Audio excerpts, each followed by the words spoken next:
Hello বন্ধুরা, এখন সন্ধেবেলায় আমি হাঁটতে বেরিয়েছি। আমি রোজ সন্ধেবেলা 1 ঘন্টা হাঁটি।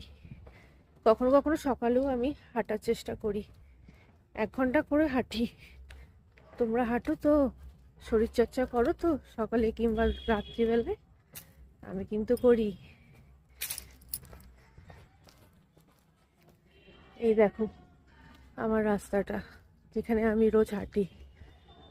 সকালে কিংবা সন্ধেবেলায় রোজ হাঁটি। শরীরচর্চা করবে সকলে। 40-র ওপরে হয়ে গেলে না, শরীরচর্চা করাটা খুব জরুরি।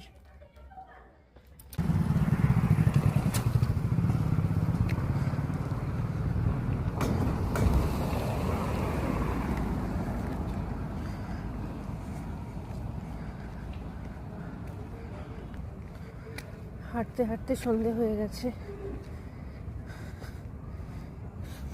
বেরিয়েছিলাম 6টার সময় আলো থাকতে থাকতে, কিন্তু এখন অনেকটাই সময় কেটে গেছে। প্রায় 1 ঘন্টা হতে চললো।